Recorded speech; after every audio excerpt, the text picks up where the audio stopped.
Black Sea Beats, what's up, bro? Thank you, brother. Night Rider, what's up? Phase Nigga. Studio 518. Kenner, what up with it, Kenner? In the Man, what's up with it, In the Man?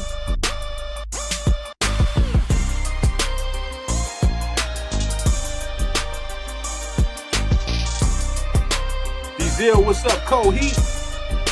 Heard you in that studio cooking, Cold Heat. Heard you in there cooking, bro. Like it. Like it, sir. I like it, sir.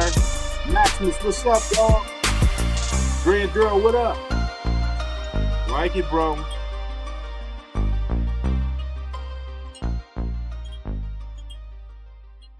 Saw you in there cooking, bro. I seen some of y'all in there cooking in that studio. The almighty Black Sea, yes, sir. Thank you for yesterday. You got me thinking how I can show what I can do and put something good, nice. What's about, man? T-Mac, what up, man? No T on the council. You can have T in the studio, you just can't have it by the council. What up with it, T-Mac, my brother? Shout out to you, brother. Salute. What up with my people, man?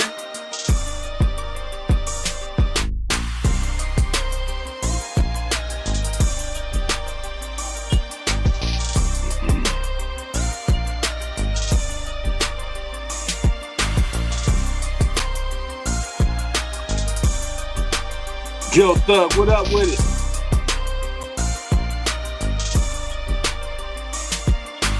Smooth with it, what up with it? He was amazing. Thank you, sir. Thank you, bro. Y'all hit that like button for the homie, all right? I'm gonna chop it up a little bit.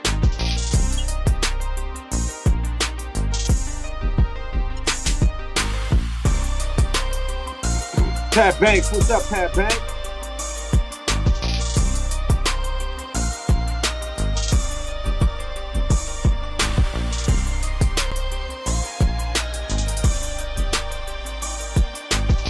All right, how it sound? Looking forward to it, brother. You check it out. Hot fuck.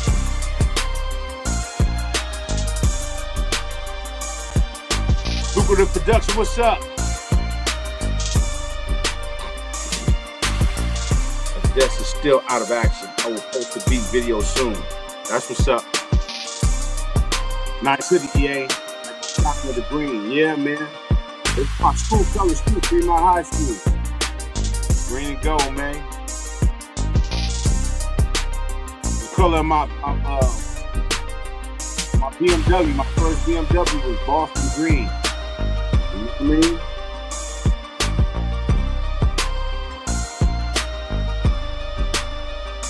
Quab, what up with it, Quab?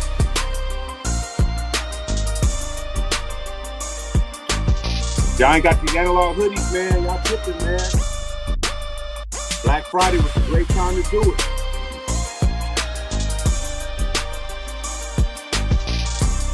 Still do it.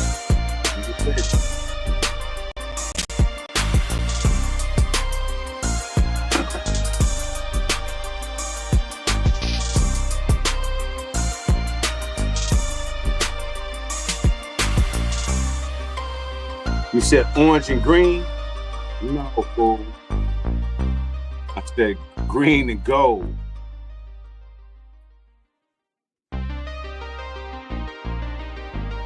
The almighty EA skis.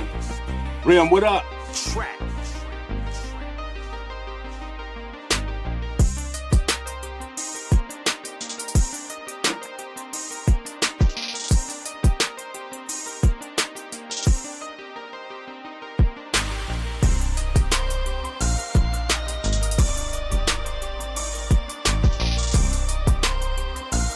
Right, hit that like button, man.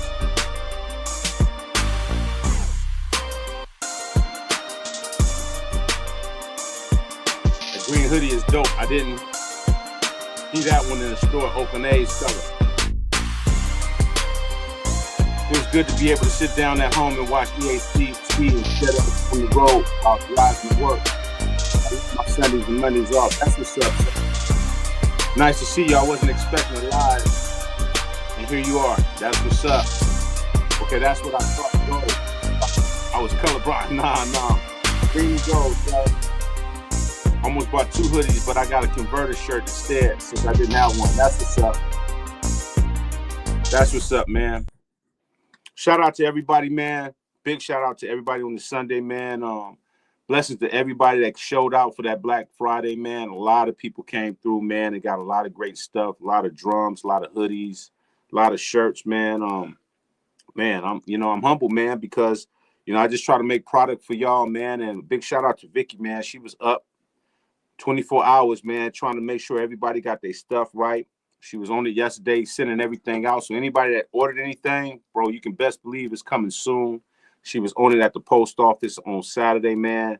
Just a big shout out to her, man. I don't think y'all really recognize, man, customer service, man. A lot of people don't understand. It takes a lot to make sure that people get what they need. And not, some people, they don't care.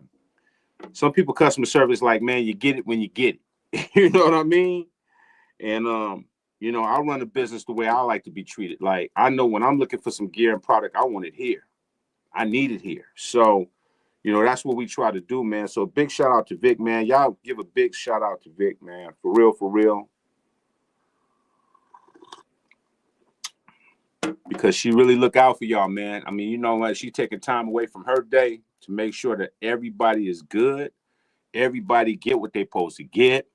I mean, you understand, not really getting no sleep. We had sales coming in at 12 midnight, flooded, blah, blah, blah, blah, blah, blah, blah. And she's on it. And she's making sure stuff is good. So the moral of this is, why would you not rock with us when we try to make sure that y'all good? That's the moral. Why would you not buy stuff from EA Ski and our brand when we making sure that we give you good customer service? But y'all will go out here to these other companies and they'll do you dirty. You'll buy a $3,000 machine and they'll never hit you back. Tech support won't call you for 2 months, 3 months. They're like, hey, you bought it now. Fuck you. You know what I mean? And that's what we're trying to eliminate, that type of stuff, man, because we're spending money that we don't have to spend and people don't even care about you. And this is what I'll be talking about all the time. Is like, man, I'm trying to make sure that we get the community back up and cracking the right way. Great gear, great customer service, talking about stuff, being honest about stuff, being transparent about stuff. Stop not addressing the elephant in the room, because when we don't address the elephant in the room, it creates a domino effect for people to be whack. That's the reality, man. We're trying to set the tone. That's all I could do. Like, I had this conversation with Justin yesterday. We talked for a little bit, and he was like, man, Ski, now I see what you go through. I said, oh, now you see. That's my bro. And I said, yeah. I said, it's tough when you're trying to educate, because there's always somebody that think they're a better educator, He said, man, no matter what I say, I can give them proof. I could do these tests. I could do this. They still going to say something against what I'm proving. I said, hey, welcome to being a mentor, Jess. Welcome to being a mentor. This is what happens, man. Everybody got something to say, but they don't got their own channel, and they're not teaching nobody. So why would you even listen? I say, being a messenger is hard. Having a brand is hard. Everybody think that people want to go buy their brand. It's like, no. First of all, you can have a brand, but if your customer service is trash and you're not taking care of the people and you're not responding back and you're not doing that, you don't really have a brand, no matter how good you think your stuff is. And that's the realization, man. So I just want to give a big shout out to everybody that stepped up, to everybody that went out, bought the new drums, that paid attention. Like I said, again, if anybody wants the Ski 101 drums, they're $100 now, but you can get them. But we did do a pre-order, so if you missed it, you still got a chance to get them, for the 100 now. But you got to pay attention, man. We be trying to tell you, hey, pre-order, so we can get them to you for love, So now it's over. It's 100. But if you want them, they still dope. You got them. I seen several people getting busy on the drums, man. I don't know the other person I seen, but he made a dope beat. And I knew it was a one-on-one drums just by that snare. When that snare, I said, oh, that's one of my favorite. That's one of my favorite snares. He was getting busy. And Cold Heat Studio.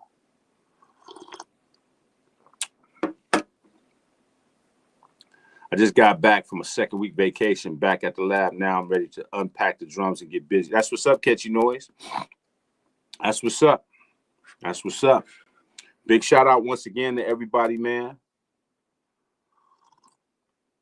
Smooth with it. I'll be on them today. Yes, sir.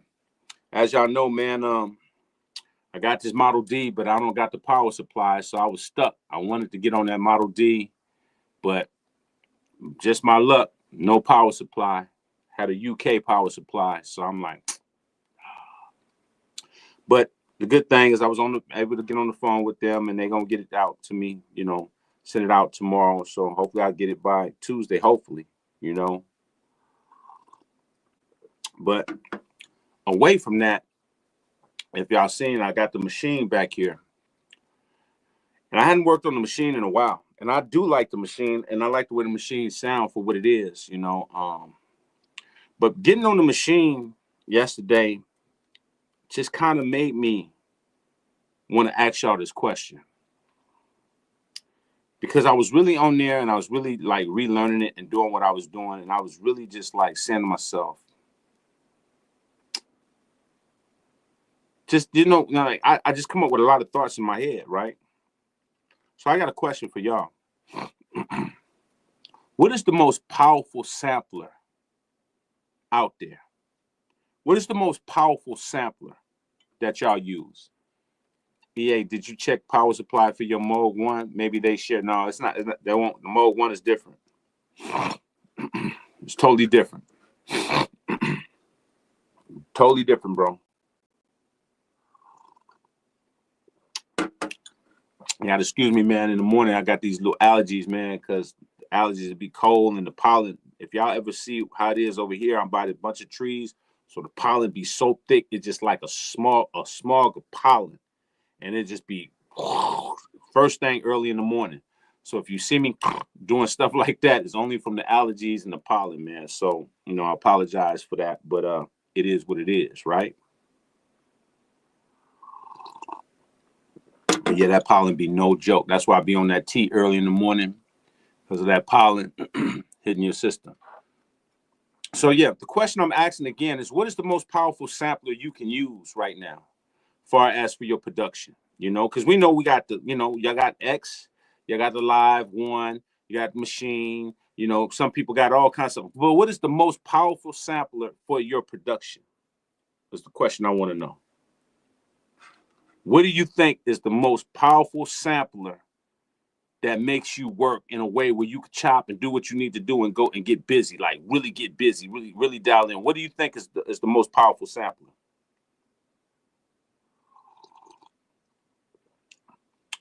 This hoodie you got on, Spire. Thank you, bro. I appreciate it. Thank you. These your 2500, and you saying that because maybe you got what, the JJOS? Is that why you saying that?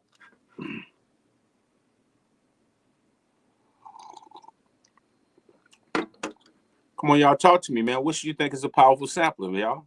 SB1200 SC? Yes, okay. Really don't know, EA. Don't work with samplers, but I consider as it has great creative potential. Mine is either the SB1200 SE or my 3000. As far as sampling, I would say software versus hardware sampler ski.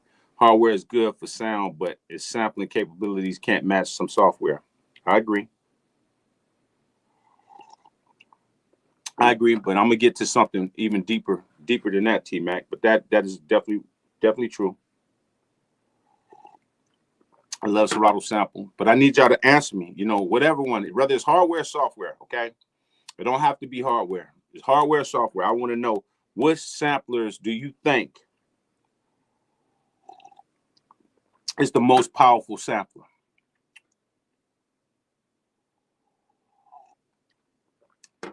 Get it?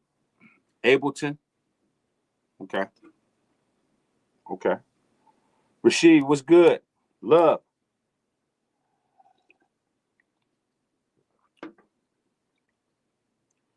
Man, I know the answer is the sampler we have in front of us, whatever it is.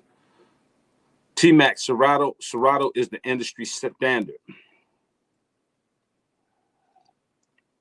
So that's your answer, T-Mac, Serato?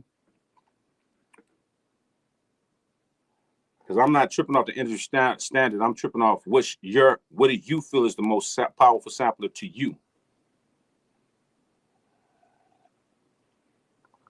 I've only used MPC or machine for samples.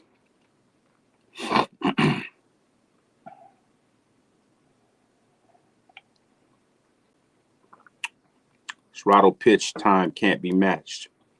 For me, most flexible and good sound standalone sampler to this day will be the MV8800 and 4000.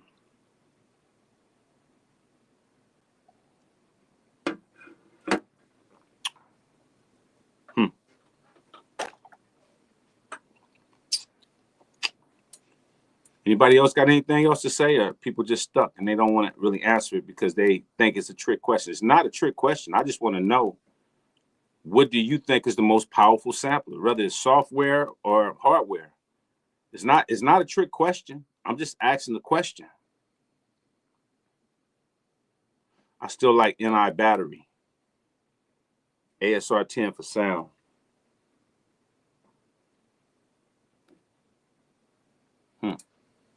Logic sampler. Okay. Otherwise, my ASR 10. I only used the Akai sampler. I wish I would have purchased the SP1200 or the ASR 10 or the X Pro so I could compare. What up, Chicago in the house? What's up with the Chicago? Was good. Love. I'm asking this question for a reason, man. And the reason why I'm asking it, because I think people think it's really a trick question. It's really not a trick question. Whether it's software or hardware, I want to get an understanding on where people's mind is at, right? Because I got on the machine and the sampling is fine. You do what you're doing there. You get on the X, the sampling is fine. But I think hands down, when you have something like a Serato sample, which T-Mac has mentioned, is pretty much, that's a problem. That's a big problem. So now the question that I'm asking now is, if we're going to continue to buy sampling drum machines, then what is the requirement for a hardware sampling drum machine now? Because that's the question I want to ask now.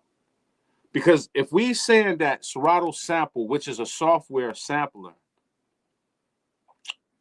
it's kind of the staple as far as the stuff it can do, the amazing things it can do, the sampling abilities and this and that, right? Then what is the need for a hardware sampler? Can somebody answer that question? What would be the need of a hardware sampler?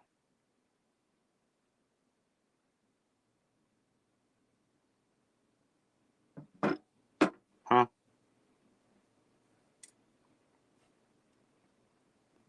Because we talk about all these, because, I mean, let's just run it down. You got the Rolling 404, you got the MPC-1, you got the MPC Live, you got the MPC 37 keys, 61 keys, MPC X, SE, you got Machine. You have a lot of hardware samplers that sample, right? Okay, so T-Mac says performance, right? So define what you mean by performance, T-Mac. What do you mean by performance? When you say performance, what do you mean by performance? You say performance. So what do you mean by performance? Hardware sampler is good for performing, while Serato is good for sampling. But what is your true definition of performance? Matter of fact, man, you know what, T-Mac, you want to join in? You want to join in this conversation? Because I want to hear what you got to say instead of typing. I want to really hear what you got to say. You know what I'm saying? Do you have the time to join in? Because if you do, I want to hear what you have to say. I really truly do. Because I want to understand, when people say performance, what does that mean? Like, what did that mean? So that means that if you're in the software, you can't perform in there? Like, I'm trying to understand that, because if you have a sampling sampler that does what you want it to do, what would be the necessary? What would be the then what is the hardware supposed to do? I mean, then what would be the point of having the hardware if the software does what you need to do for our sampling? What are we doing? Performance, as in creating a song. So what you're trying to say is creating a song in hardware is much better than creating a song in software. You can't create a song standalone with Serato. Right, but what I'm saying is that you can create a song in Pro Tools or Logic or Studio One, right? You can still use Serato in Pro Tools or Logic or Studio One. Am I right? So because you can. I mean, you could pull that right up in Logic and put in Serato and do what you need to do in there, right? And you can actually get a MIDI controller and control everything you want with Serato sample with a MIDI controller. Am I right? I'm just curious. Yeah, you can use any DAW, right? I'm just having a conversation. I'm just trying to get to the point of what would be the purpose of a hardware sampler if Serato is pretty much the dominant sampler.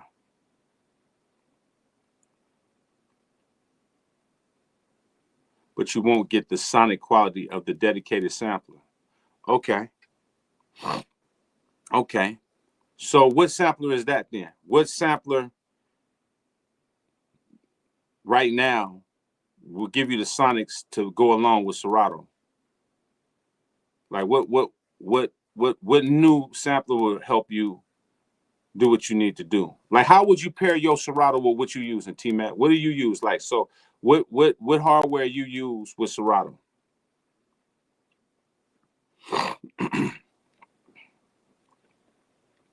Performance, that's a good shout, T-Mac. For me, performance is liability of gear you're using. SP1200 might be limited with fancy option, but works perfectly and do what it do every time for years. Feel, texture, interaction with analog sampler. For me, that's why I use hardware sampler. So do you use a hardware sampler with Serato?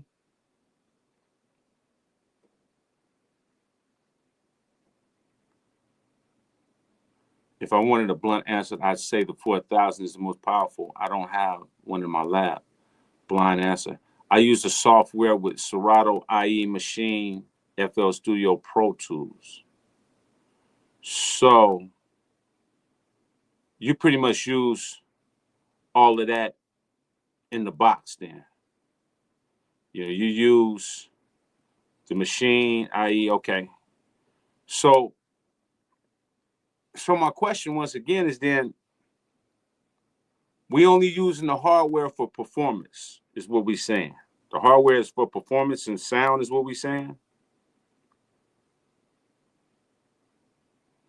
The purpose for a hardware sampler for me is because I love hardware and I love an actual machine that's tangible and I love the sonics of analog. So, okay, hold on. So let me ask a question, because so are we talking about, you're talking about the vintage analog machines y'all had, or are you talking about the newer machines? Which one are we talking about? Are we talking about the newer samplers, or are we talking about the older samplers? And if you have an older sampler, how are you pairing the old samplers with Serato? How are you doing it? If you're using Serato, how are you running Serato into the old vintage samplers?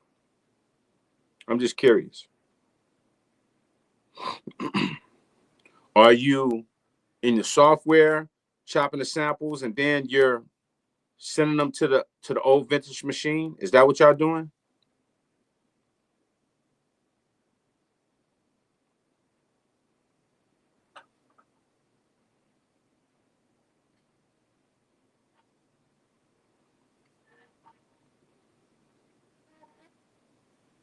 Love the feel of the EPS sonics and all. Now, a changer is Serato pitch and time technology inside and hardware sampler. True. My thing is that if a software sampler is so powerful and you have a bunch of new machines that's not sonically with good converters in there, what would be the point of using a hardware gear? Because the sound is already not there, along with the fact that it don't even have the most powerful sampler in there. It's kind of what I'm thinking in my head. Like, if I'm buying something new right now, and Serato Sample is pretty much the king of sampling, but the hardware doesn't have a good sampler in there, and it don't have good sonics, then what would be the point of hardware in 2025? I'm just curious. I'm just asking the question. What is the point of having hardware if none of the machines they're going to make sonically sound good? We already using a software sampler. So what is the point of a hardware? Unless you're just getting a DMX or a regular just drum machine. I mean, I don't know. I'm just curious. If you could have software controlling hardware gear so processing was done in actual hardware gear, that would be fire. Sort of what they was trying to do with AK Sys for MPC 4000 Z4 Z8 series.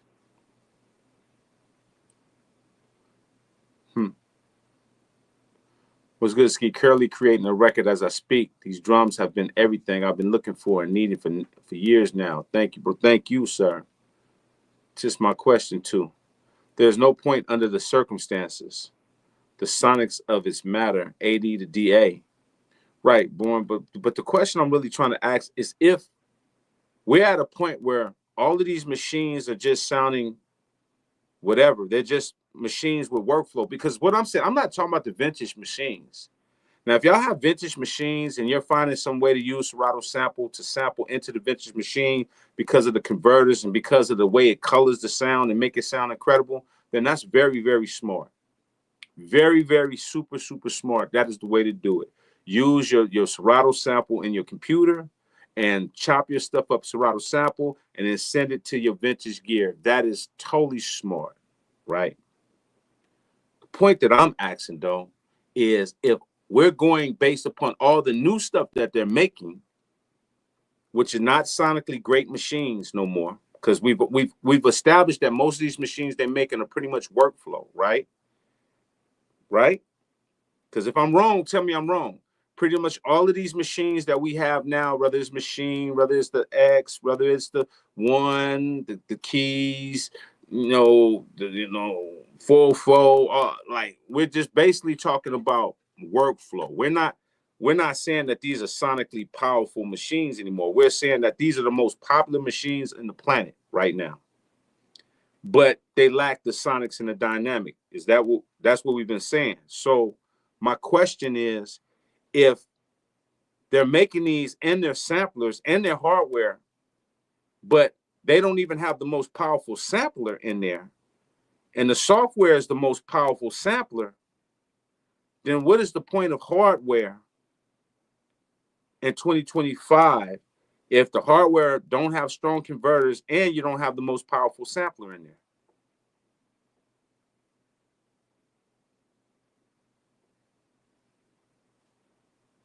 And you're still paying $2,000, $3,000 for stuff. I'm just curious. Right? Because we got to think about this. Well, where's the win at?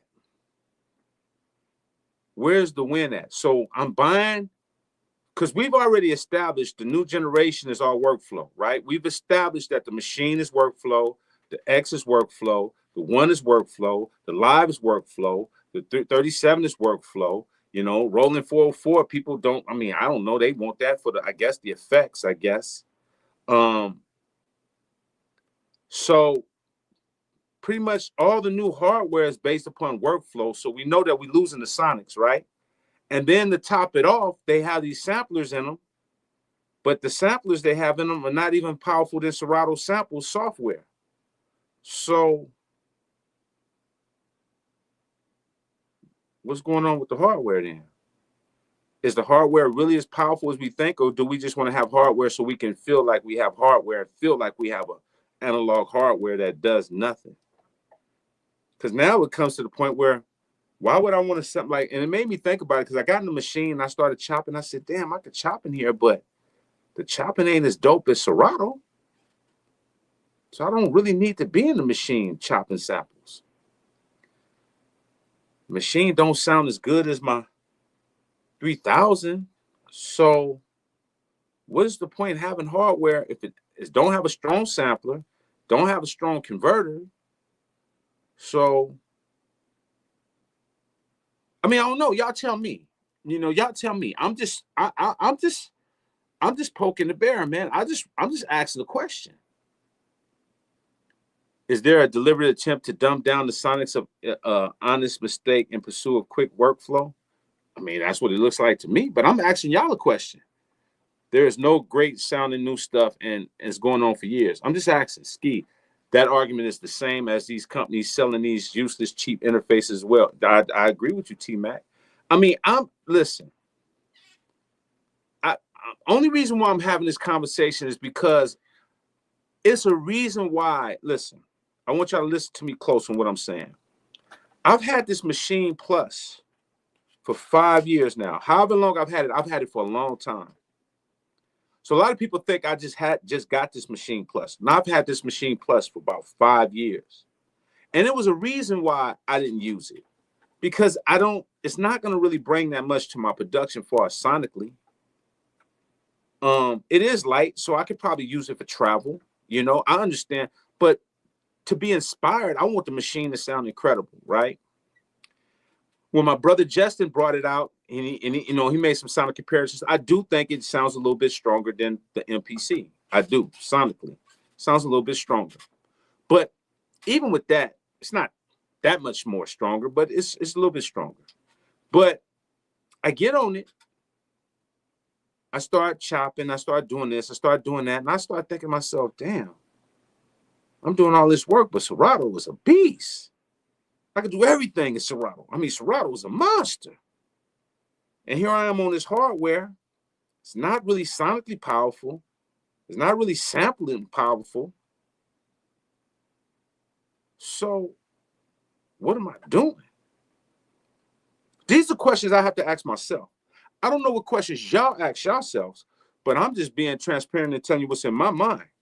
Like, if these machines are not sonically as powerful and the software or sampler is powerful, then why do we need hardware?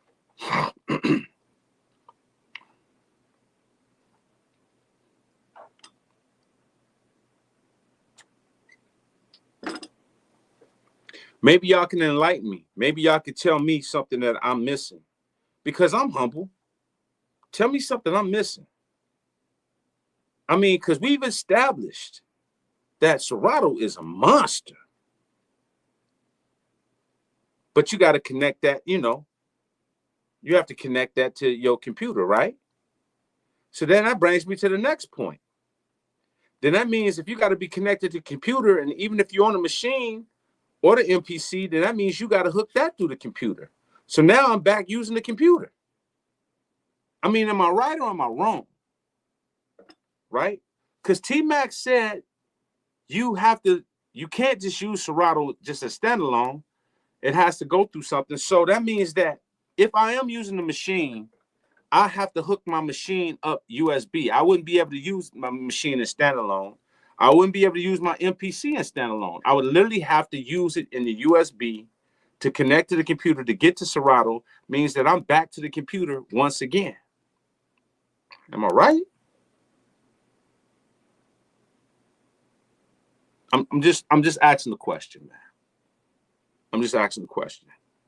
So if I keep having to come back to the computer and I'm spending $2,000, $1,500, $800 on hardware, maybe I should just stay in the computer and just get a MIDI controller. and let the MIDI controller be the hardware and control the computer. Because if you're not going to make the machines that sound sonically good, you're not going to have a phenomenal sampler that's just a killer, then what's the point of the new hardware?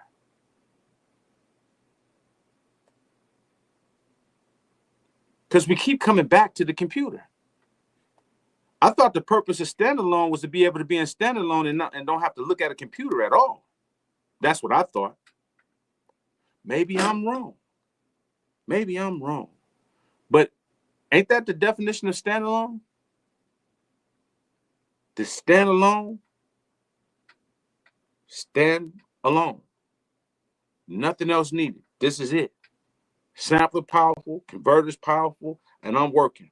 And all I got to do is use my DAW as a tape machine and throw everything in it, and I'm done because I did everything in a standalone. I don't have to go back and use the computer for nothing. I don't have to be connected to the computer at all. Am I tripping? If I'm tripping, tell me.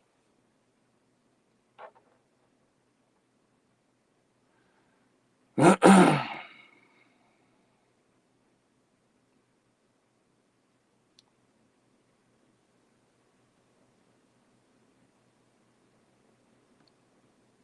mean, we just having a conversation. I just want to know, do that make sense? Because like I said, it had me thinking when I was on the machine, I'm doing all of this. And, the machine is one of them things you got to go through different parameters. You got to put shift and this, shift and that. You got to do a lot of stuff in the machine. But I'm doing all of this stuff in the machine. It's not really that sonically dominant. And the sampling is cool, but it's not as dominant as Serato. So, excuse the language, well, what the fuck am I doing? Why am I on this machine if everything else gives me a little bit more sound and give me a better sampler?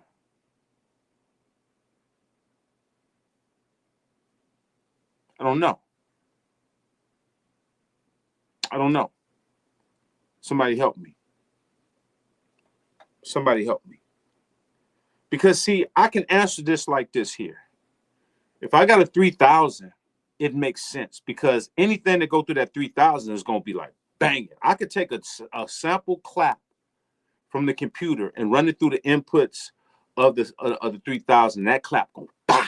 You're going to get the color from it. You're going to get some of the compression and saturation. So that makes sense to have a vintage hardware sampler because they sound good, right? Now, would I necessarily want to sample on a vintage sampler? No, because as you know, you got to go through numbers. It's going to take some time to sample. So I wouldn't want to do that. So I would probably pair a software with a vintage machine because the win in having a vintage machine is that I might not get a good sampler, but I'm going to get a good sound. Right? So that makes sense to have a hardware vintage sampler because I'm going to get the sound. And then I'll pair it up with Serato sample and chop my samples up and then send them to the 3000 or the ASR 10 or the ASR Pro or the 4000, because I'm gonna get a good sound coming through that machine. But to have a hardware machine with no converters, the sampler is just a sampler. It ain't as good as Serato. So what the hell do I need a hardware sampler for? If I better have something, right? This is the way I'm looking at it now. Either I better have a dope ass sonic sound from that machine, or I better have a dope ass sampler from the machine. One or the other to justify spending money on these hardware samplers now that just basically are not the best. They're not the best. That's a damn shame a person would go out and pay $2,000, $3,000 just to go back to their software and use that as a sampler when your hardware is supposed to already have a dope sampler in there. That's a damn shame that you would have to go and literally go get you some preamps and some other stuff for a $2,000, $3,000 sampler because it just don't hit as hard and the sound is kind of thin. So you need spend extra money on top of the money you pay just to make it hit harder. I don't know. Am I right or am I wrong? If I'm wrong, just tell me. We can talk about it. I'm doing this in real time, trying to figure out what the hell are you doing, Ski? Like, yeah, I wanted to get on the machine because I hadn't met it. I seen Jeff, and then I got on it. I said, to do what? To just show machine lovers that, oh, you can work on a machine and you could do this. Like, I don't want to just work on machines and it ain't giving me what I need. And I'm just doing it just to show you I can work on it. I want it to sound good too.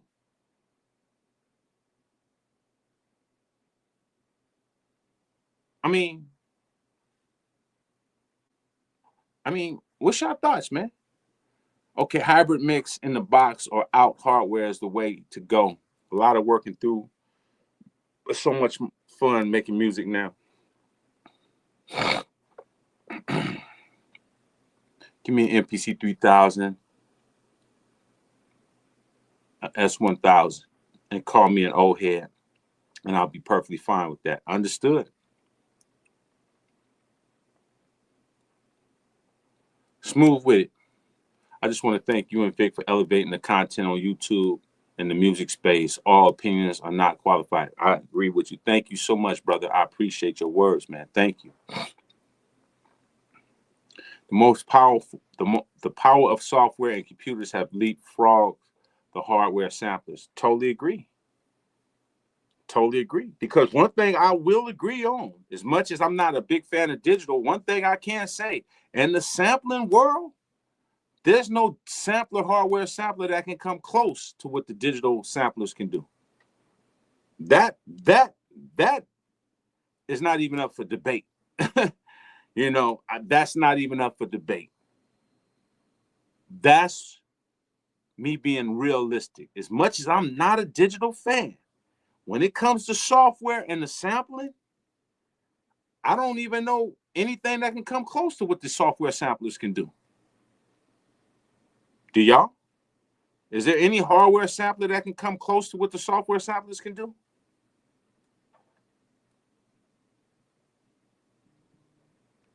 Because I'm listening. Tone Lab once said that all these companies source their generic converters from this one company in China. I agree. Shout out to my brother Tone. Salute, I'm late. What you're talking about, the Machine Plus? Yeah, I'm just talking about, like I said, don't get it twisted. I like the machine. You know, I like the bill. I don't have no problem with the companies. I don't have no problem with none of these companies. The problem that I have is that if we in a community call ourselves professional recording artists, professional producers, then we have to start asking ourselves, what is so professional about what we're getting? Because if from my point of view, it looks like we have all this so-called professional stuff, but we're still using other stuff to help it be professional. Am I wrong or am I right? Because if I'm wrong, I'm here for the smoke. We have all this so-called professional stuff. Oh, this is the one. You'll have people arguing and want to shoot your mama over a drum machine. If you say anything about a Kai, oh, I'll shoot you. I'll kill you. Like, you know, I mean, one of the reps from a Kai got a death threat because some people were so immersed in the Kai gear that he said something and they threatened him. Like, that's how serious it is with people in their brand. But my thing is that I'm not attached to no brand because I don't know no brand right now that's giving me everything that I'm looking for. So my question is this. Every time they say that we have a professional product out here, it still has to be attached to something else for it to be professional. And I'm trying to figure out, well, how did that make sense? You tell me, this is it. This is the one. Woo, this is it. You got it. This the brand new such and such. You remember, we go back to the YouTubers. Remember, they put it up by their eye. under their throat. But then when you get it, you still got to use other stuff to make it become professional.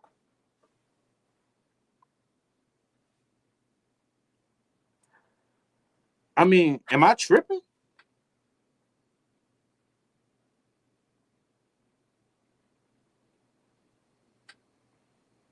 I mean, people say technology is so dope.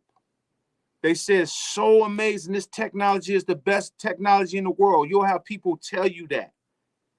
Okay, well then why every time I have a hardware sampler, I got to use Serato sample, go right back to the computer to use that when I got a hardware sampler right in my face, and the Serato sampler in the computer is just much better. So what am I paying for? And we already know you ain't gonna pay, you're not gonna make the converters good no more. So what am I buying? What am I really buying? What type of hardware am I really buying?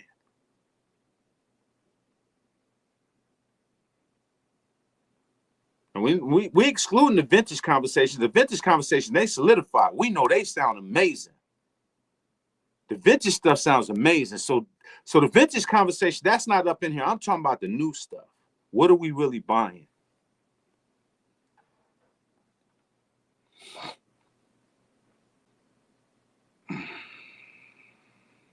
Hey, Ski, with drums on these modern MPCs, which vintage MPC would be closest sonically? I don't know. You tell me, Els. I'm asking the questions today. You tell me. What do you think would be the closest sonically? I don't want to answer no questions. I'm asking y'all. What do you think? Even with this conversation right now, I'm asking, what do y'all think? Am I tripping? Maybe I'm tripping. Ski, achieving sound quality is almost like taking medication to remedy side effects. One tool will create an issue where you need another. Yeah, I totally agree. Totally agree. Thank you for the super chat, T-Mac. I totally agree. I'm just trying to figure out, man, it's like, you're absolutely right. It's like taking medicine. It's like, oh, man, you know how the doctors tell you, oh, man, this is going to cure this and cure this. And you're like, okay, so I take that medicine. Oh, by the way, it could cause you with a numb foot and possibly death. And death? So that's kind of what we're doing. We're taking unlimited medicine. There's just not one medicine going to cure us, huh? We just going to keep on having, oh, well, we get this and this, spend $3,000 for that. But little small print. But you're going to need a preamp and you're going to need this and you're going to need a little bit of software because it doesn't do that. Then why the hell are you selling it as a professional tool if I got to go back to the box? If I got to go back to the computer, then bro, I don't understand that. I don't understand that. And I really need somebody to help me today. And nobody's really helping me right now. Nobody's really helping me. Now, either this is something y'all haven't thought about, or maybe I'm just pulling this out of my ass and just throwing shit in the air. But I really want to understand that. It's like, I don't understand this. So, not to try to dig the black hole, but let's just give an example because they're the world's greatest company right now, right? Let's take Akai, for example. Anybody ever tried to warp in Standalone? Anybody that has the machine, anybody that has the Akai machine, try to warp in Standalone? Anybody? Please, somebody tell me something. Have anybody tried to warp in the Standalone of Akai?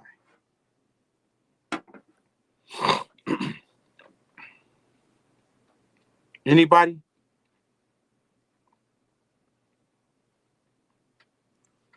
You're absolutely right, Rim.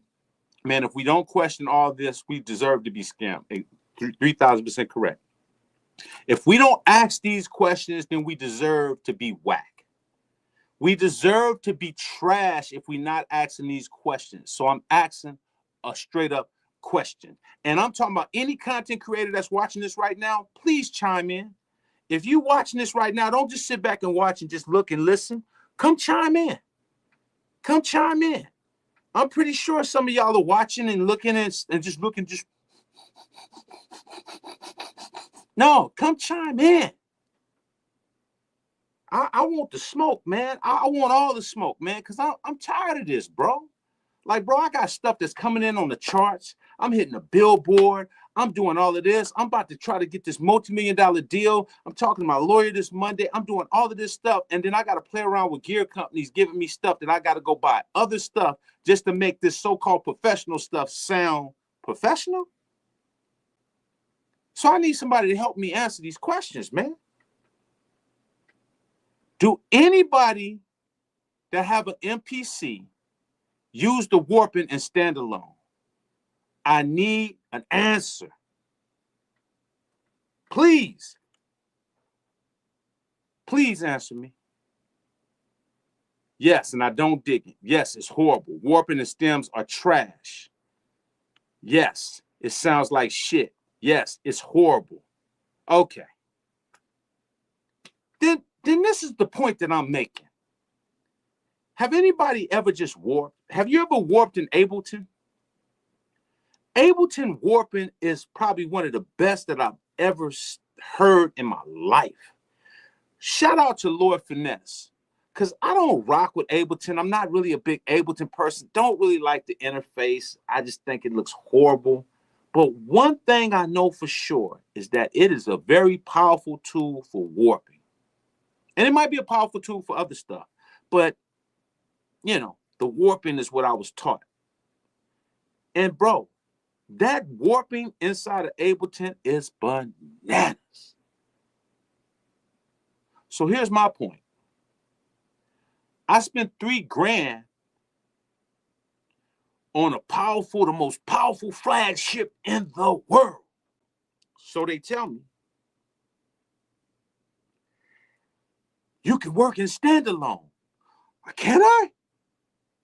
So I'm excited to work in standalone. And then I go to warp and it sounds like shit. Now, anybody that's ever warped understand how powerful warping is. It is fire because you can warp it. And now that means you can change the tempo. That means you can change the pitch and it'll still stay locked in the tempo. It's beautiful. So you can just figure out how to transpose stuff. Okay, I want that pitch and you won't lose the time. Warping is fire when it's done right, right? So you sell me a machine and you tell me the warping is due, but I can't warp in the standalone. So what do I have to do once again for this professional standalone? I got to take it right back to the computer. Because if you want to warp in the MPC, you better be on the computer. Because that computer algorithm for warping is much better than the standalone warping. Am I right or am I wrong? And if I'm wrong, tell me I'm wrong and I'll retract. Can we all agree that if you warp in standalone, not so well, but if you hook your MPC back to the computer, take your standalone and go back to the computer, that's where all the power is at, right? Back into the computer. Because that's what it seems to come back to is the computer. Am I right or am I wrong? I'm just trying to ask a question, man. I'm just asking the question. So I spend this money for standalone, but I'm right back to the computer.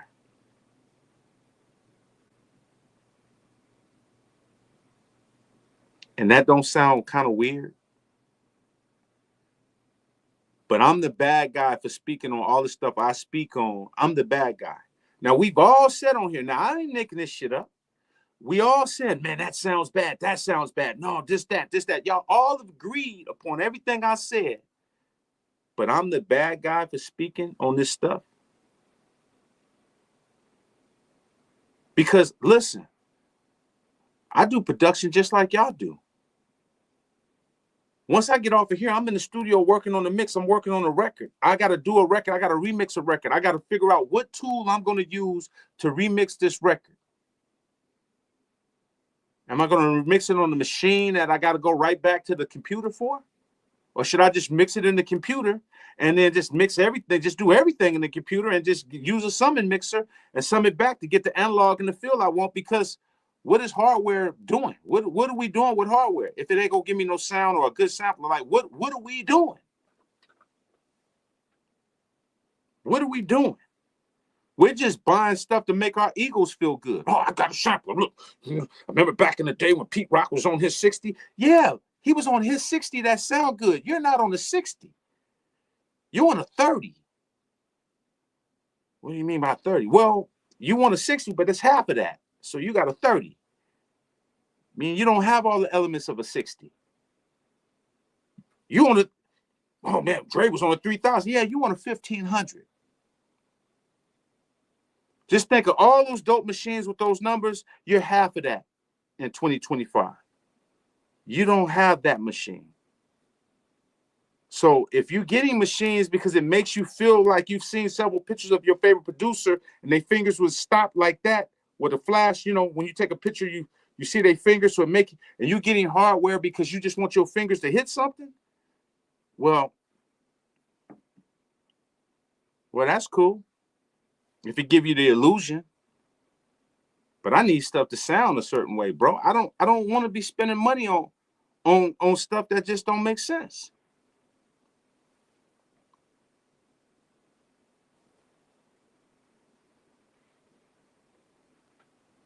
I got the Muse, right? I love the Muse. The Muse is cool, but compared to this, now if you don't have this, then I'll suggest getting a Muse. But that Muse didn't do nothing for me that this couldn't do. And this could do it on a whole nother level. So I had to sell it. I wound up selling it. And it went to somebody that's a good friend of mine that needed it. So it's a blessing. But the reality is there's no need for me to have something that's not going to take me to the next level. Especially if I got to go back to the damn computer. So if this conversation is this, if every hardware machine you have has to keep taking you back to the computer, then why don't we just get a MIDI controller and just stay in the computer and save our money and buy hardware outboard gear and call it a day? Because it makes no sense to spend a gang of money on hardware that they claim is the most professional thing in the world, and we still got to go back to the computer.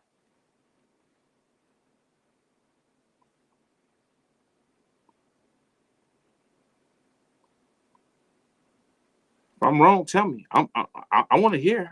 I want to hear. I don't have a problem with a conversation. And this is a conversation. I'm not mad. I'm just telling you my observation. I was on the machine. I was doing this. I was doing that. I said, damn, I got to do all these chops, man. But if I'd have put that in Serato sample, it have broke things down. I could have found all the pieces I want.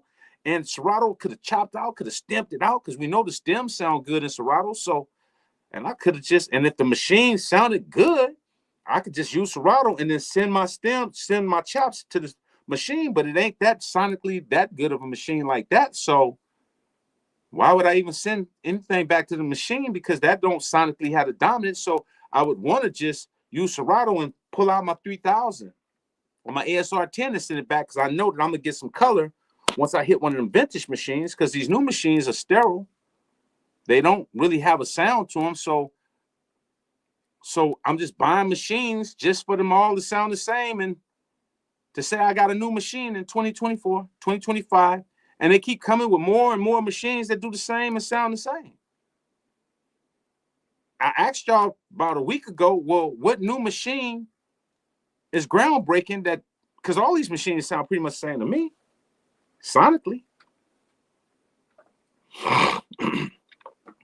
And y'all have already said to me that Serato sample is probably one of the better samplers. So if the hardware machine don't have a Serato sample directly in the standalone, then what's up?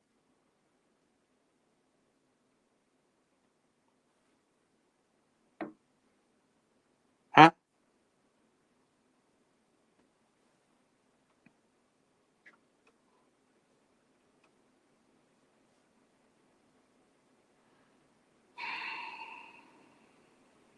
I don't know, man. I feel like I'm getting Jim Jones, man. I'm not really getting Jim Jones because I know what's going on, but I'm trying to make y'all think. I feel like I'm getting Jim Jones. And for those that don't understand what Jim Jones means, I feel like I'm dealing with a pastor that I've put all my faith into. Hey, Jim Jones, man, you're my savior. And Jim Jones like, yes, I got you, Ski. And I'll just worship him, and I give him all money for his church, and I give him all this money for his church, and I give him all this money for his church. And one day he said, hey, man, drink this wine. And then he just kills me and poisons me with the wine. I've been a loyal follower of Jim Jones for years, giving him money, donating money, doing everything he want me to do. And once he get everything he want out of me, he poisoned me and killed me.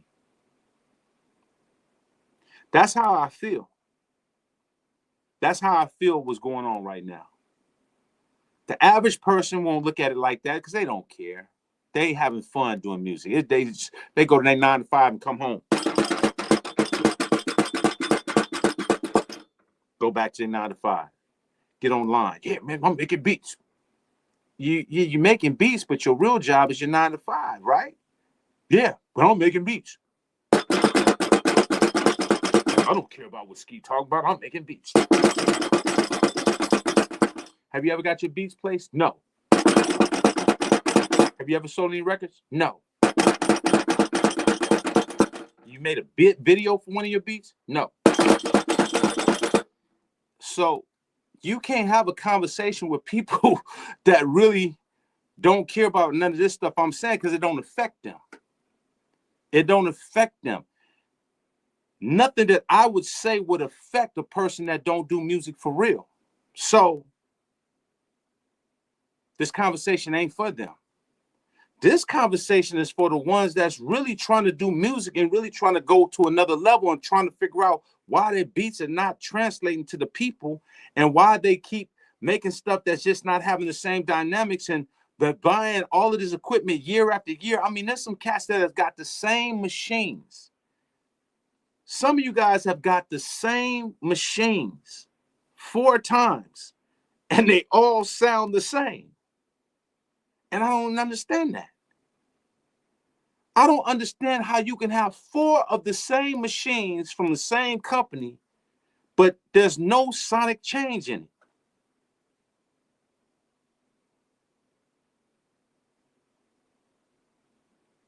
No sonic change in it.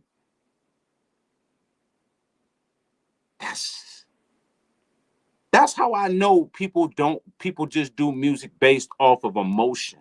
It's not based off they truly love it. They do it based off of, if I have all of this, I will appear to look like I'm somebody that I'm not. I'm going to appear to look like I'm this producer extraordinary. I've got this gear, that gear, that gear. Yeah, but all your gear sound the same. All your gear sound the same.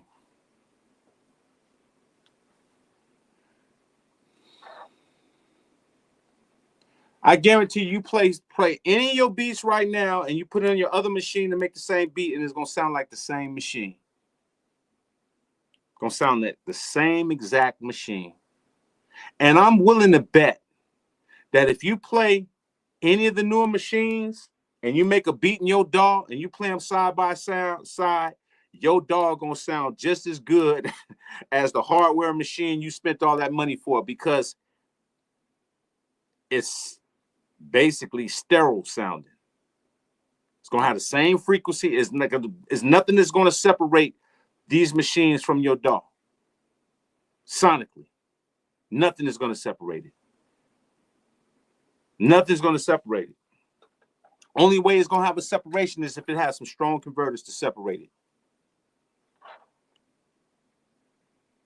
You nailed it, Ski. They're forcing us to keep spending more and more money, just like with plugins. Cats will spend thousands on plugins and still won't get the industry standard sound. I'm watching it, bro. Dude, y'all got to understand how many people hit me. See, people don't understand. I get people hit me all the time. And I ask, and before I tell them what I think, I ask them, what you doing? They're like, well, man, I'm trying to do this, and I'm not getting this, and I'm not getting that. I said, well, what you got? Well, I got a machine this, and I got an MPC 1, I got an MPC X, I got an MPC this, I got an MPC. They got every hardware machine in the world. and they still ain't getting what they want to get from it. So that means that somebody ain't telling the truth. That means that somebody's not telling the truth out here. That means that somebody is not telling you, no matter what kind of hardware and new gear you get, you need to get something else on the side to make it sound better. Somebody is not adding the rest of the pieces in here. That's what I feel. I feel like people are selling you on this gear and making you think that it does it all, and it don't. So somebody is not at, so there's some pieces missing here. There's some pieces missing here. Do we got to do a little detective work? I'm buying professional gear, but I still need other professional gear to make it be a professional gear. Listen to me again. I'm buying professional gear to buy more professional gear to make the one professional gear that they said was professional gear. Is that what we saying?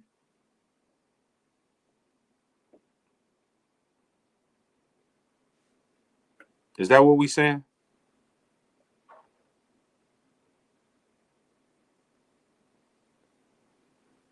You're 100% right, Ski. The music doesn't move the artist, and then it's hard to sell.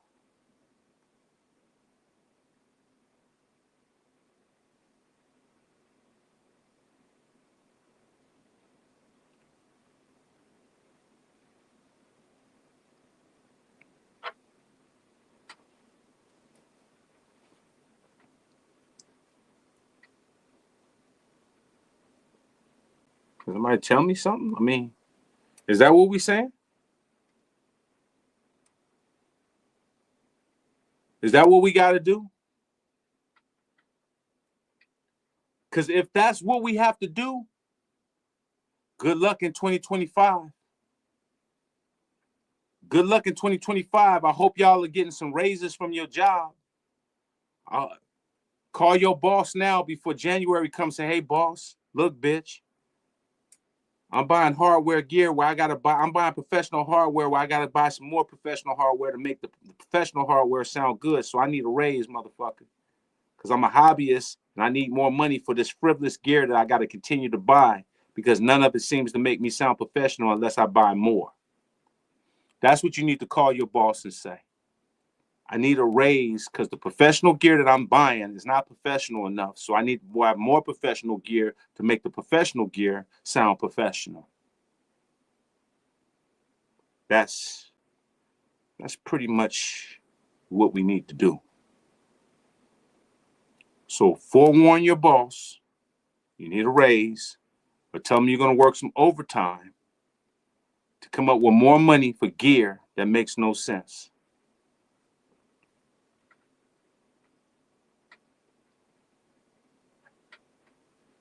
And this pollen is no joke. I mean, that's what's going on. That's what's going on. And bro, I don't want to put nobody on blast right now, but I know companies and I know these people. And when you see they studios, they have a bunch of outboard gear to go along with the stuff of the products that they tell us is professional. They're not just using that product by itself. They got compressors, they got EQs, they got all kinds of sideboard gear, analog gear, to make this professional gear sound professional. But they won't never tell us that. They'll tell you, this is it, this is professional. They like Richard Nixon. That's not professional.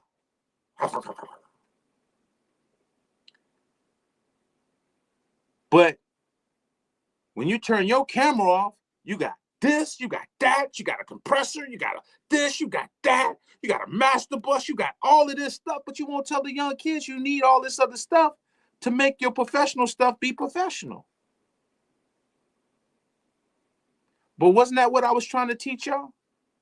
Instead of people being mad and me telling you they're not making the converters no more, hey, you might want to use this because of the workflow. You might have to go get you a 500 series to try to boost and kick it up some because it's not as professional as you think it is. What you keep talking about? It's like, bro, don't snipe and snarl at me. I'm just the messenger.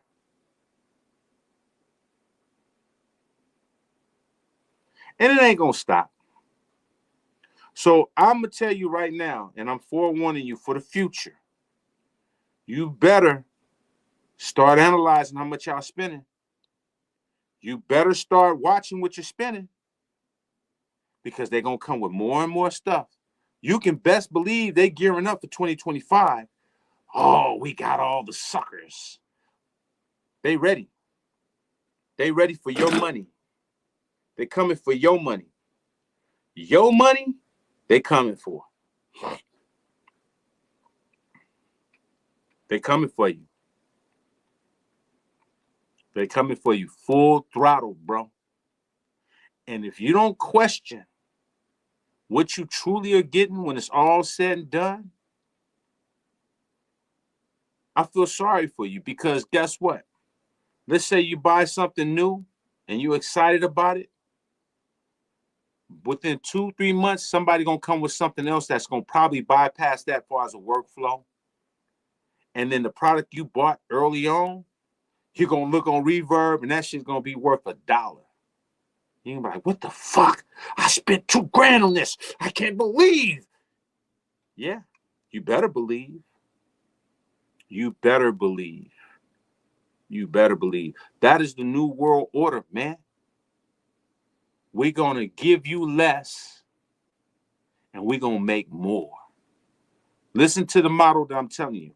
We're gonna give you less for your money, but we're gonna profit more off your ignorance. I'm gonna leave it at that. I'm gonna leave it at that.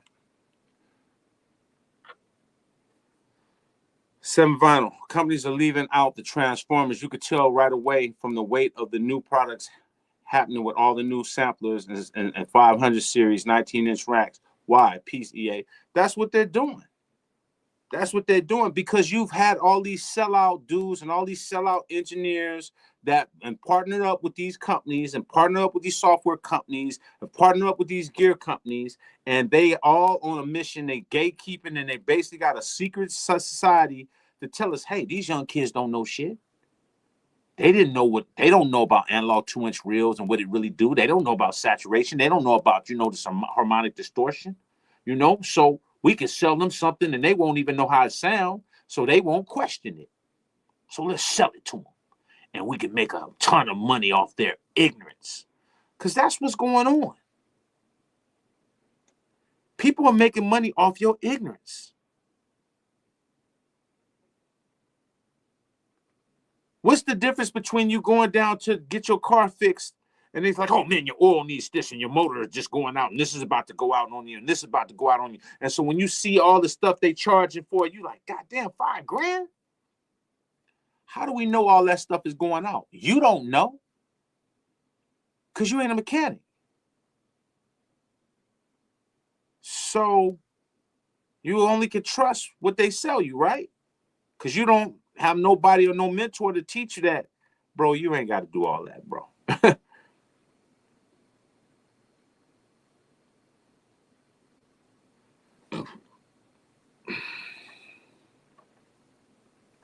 When music equipment became cheaper and more affordable, it destroyed the production game because anyone with $1,000 could be a beat maker, and production became severely watered down. I agree.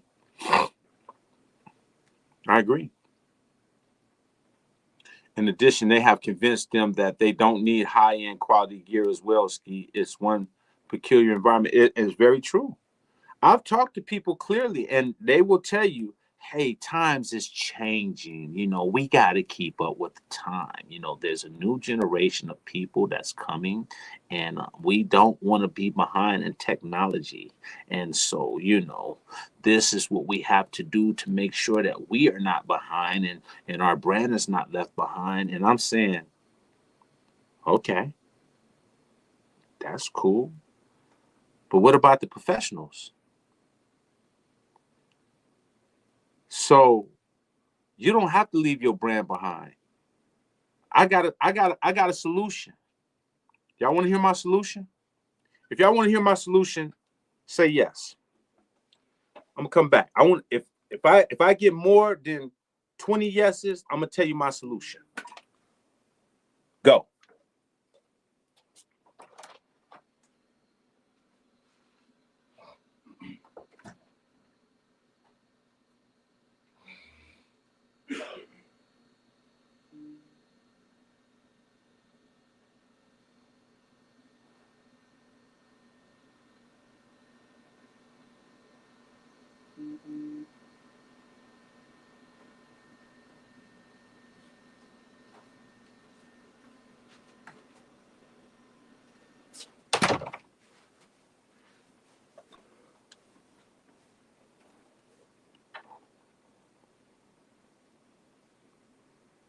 All right.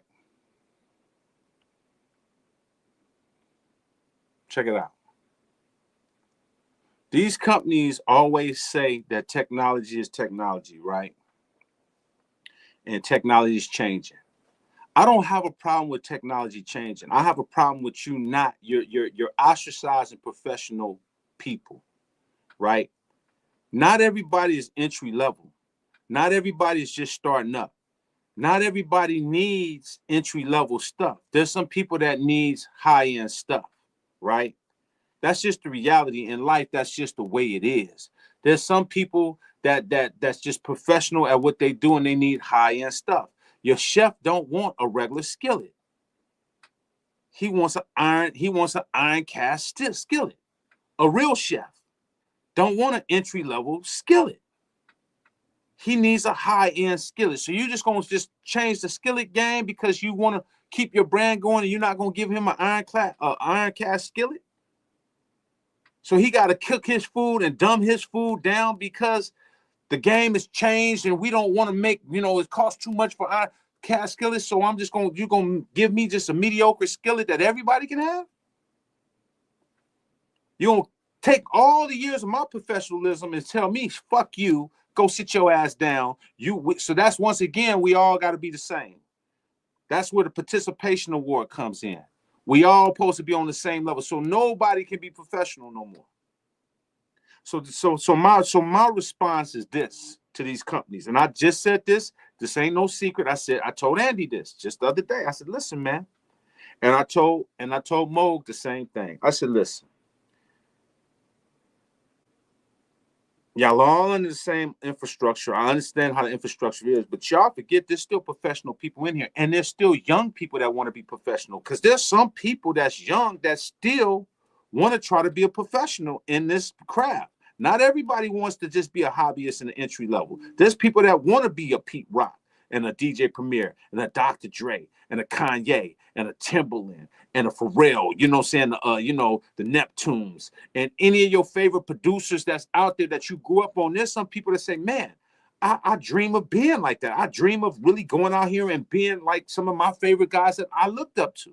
Not everybody just want to come home from work and just say, okay, man, this is fun, and then go home, punch the clock the next day. No, not everybody want to do that. So what I'm saying to them is this: make your entry level stuff, make your workflow stuff, make your brand, okay? But here's the proposal that I make to you. Make your high-end stuff, even if it costs a little bit more, and put it on a pre-order, right? For the professionals like myself that know, once I pre-order that, I know that I'm getting good converters. I know I'm getting good sound. I know I'm getting good workflow. I know I'm getting everything I'm supposed to get, because I'm going to spend a little bit more to have that. Do what Mr. Ronson is doing. Why Mr. Ronson sells the SB1200s, he's able to do pre-orders. And it's not costing him nothing, because he knows exactly what he's going to make from the pre-orders. And he don't have to make a mass distribution of them, because he know, okay, 50 people bought this, 60 people bought this, 100 people bought this. Okay, cool. Manufacturing, we're printing up 100. We got already, and he has already made his money before he even made the machine. And get them to the people that want the professional gear. Stop boxing us all up in the same umbrella. That's why some of your favorite producers now are trash. Because they sound like the entry-level people because they working on the same machine. You're working on the same machine, so we all sound the same.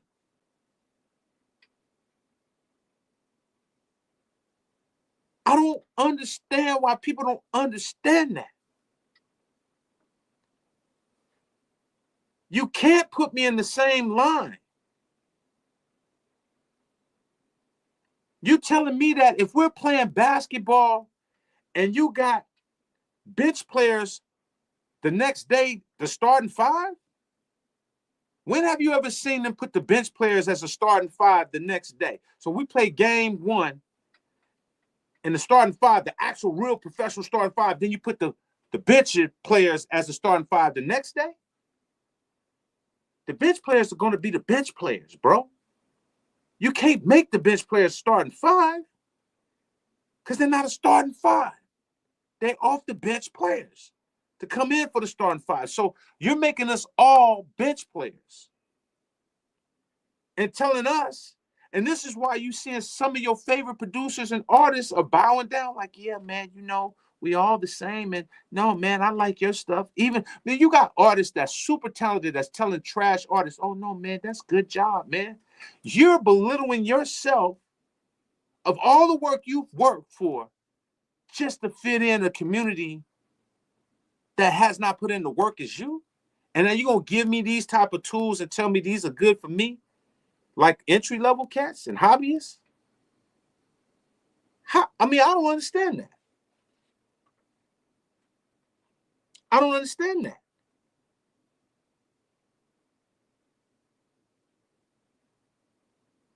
I don't understand that on multiple ways.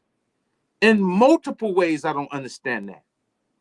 You mean to tell me if I order a penthouse suite, that is going to be just like a regular room that an average person that paid a regular hotel fee supposed to be? So my suite will look just like a regular hotel? Is that what we doing? Oh, yeah, this is a suite. You got the best suite in here. But not go down to my homeboy's room and it looked just like my suite. I'm like, well, what the fuck kind of suite do I got? What makes my suite special when it's just like his? I don't understand that. I don't understand that at all. And I'm open for anybody to have this conversation with. I don't understand it. Maybe somebody can enlighten me and help me understand. So there's just not going to be no professional stuff for the cats that really, really, really need power. No.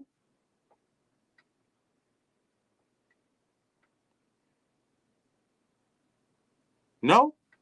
Even if you play basketball, they got all them rubber ass basketballs at the store. Just rubber plastic basketballs. But if you want an NBA professional ball, you're going to have to spend some money for that. You're going to have to spend, if you want a leather NBA ball with the grip on there, you got to go in there and you got to pay for that. That's going to cost you a little money. But you're going to get a good ball. You're going to be able to shoot with it. It's a nice leather ball. It's going to feel good, right? So everything is going to be the same? We're going to all be the same?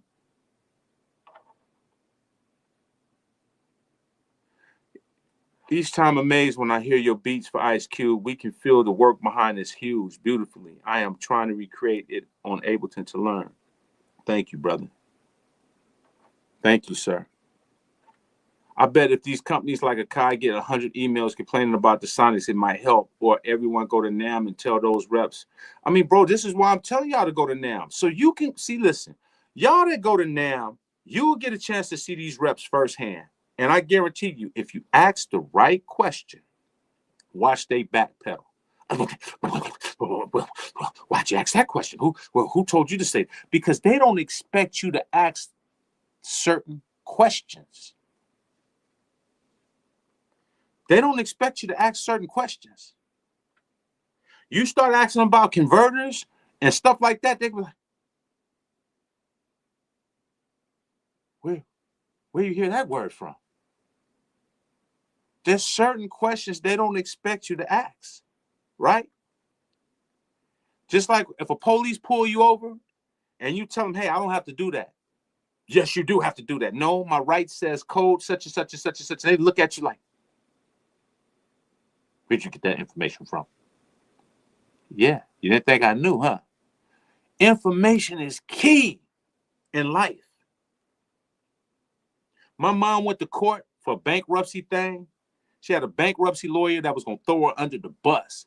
If it wasn't for my mom studying certain things that she knew, and she just happened to show up, and the judge was going to go against her, and when she told her her point of view, blah, blah, blah, it got dismissed because she knew the law. She knew what was going on. If it wasn't for her studying, she would have lost. She would have lost.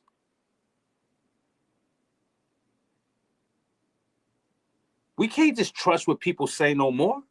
Ain't nobody got the best of your interest like that. If you think people got the best of your interest and they love you and they want you to have the best stuff, they want you to have what they give you, and they're going to make the best money off of what they give you. Until these companies show me something different, that's how I feel.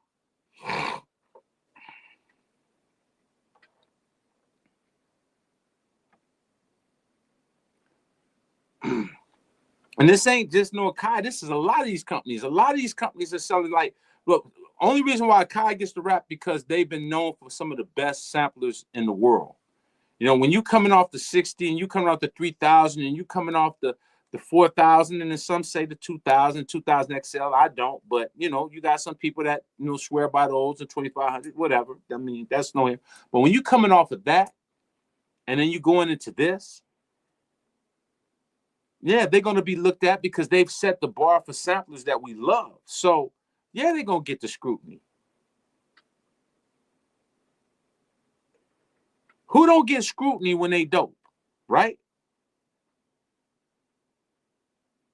Dr. Dre dropped the Snoop album. We expect a lot from him. Am I right? Am I right or am I wrong? Dr. Dre has set the tone for sound, music for over 30 plus years, right? So when we hear the Snoop album, we expect a lot. Am I right or am I wrong? Anything less than, whoo, we're going to feel some type of way. We're going to feel some type of way. So why do these other companies don't feel like that? When you set the bar for standards and you've had a high standard, anything less than the standard that we've had will just make us feel some type of way, or it should make you feel some type of way.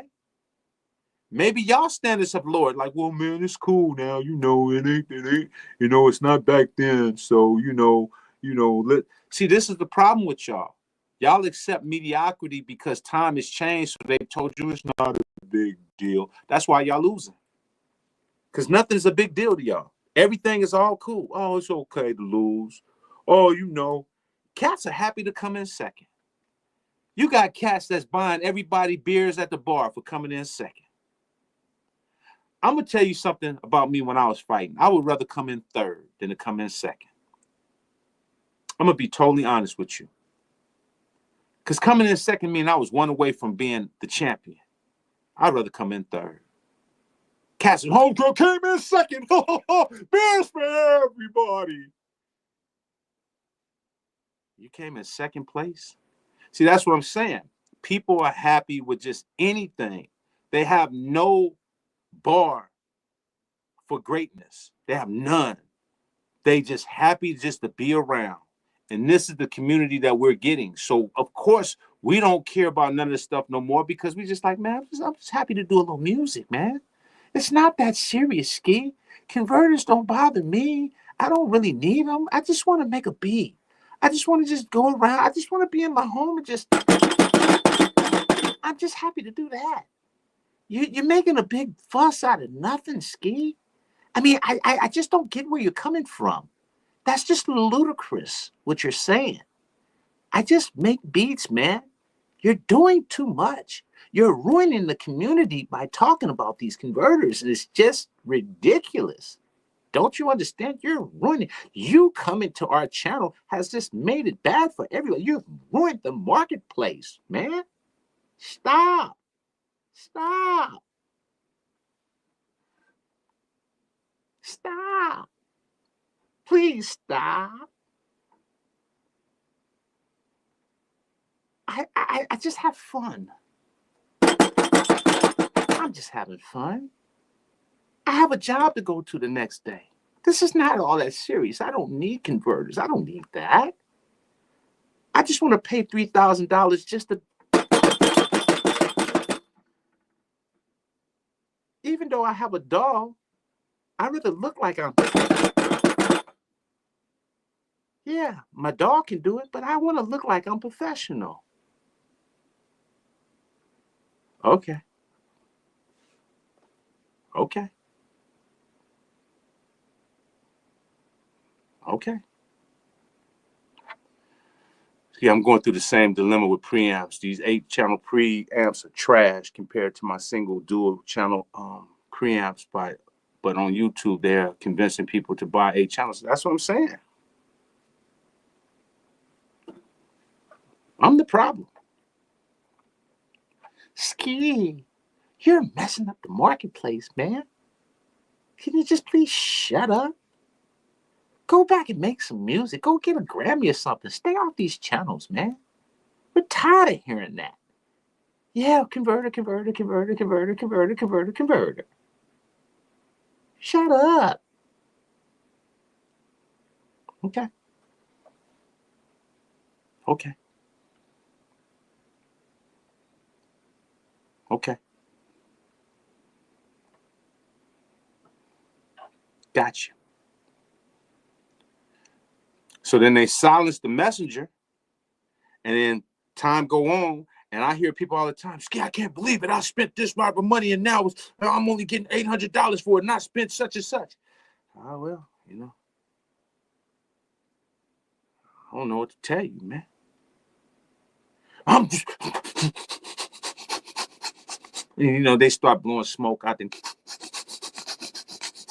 I spent all this money, and now it's not worth this. Snorting is not gonna make that price come up, bruh. I mean, I don't know how much snorting you want to do to convince yourself that the price has dropped down, but snorting is not going to make you get the price that you paid for it, because it's devalued now, homie. So if snorting will make you feel better, I'm here for it. Snort yourself away, and I'll talk you through it. It's going to be okay. It's your fault. Yeah, you got scammed. Like, cats want to then play the victim when they get played.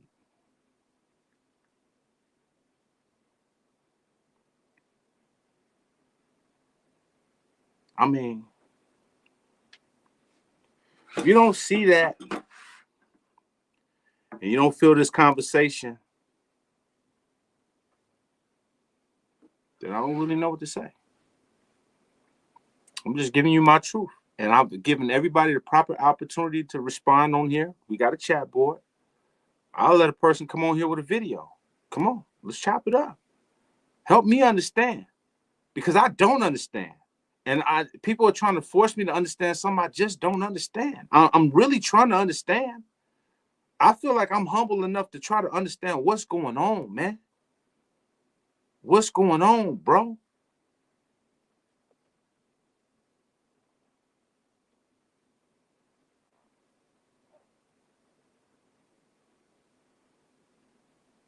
You know what's so cold?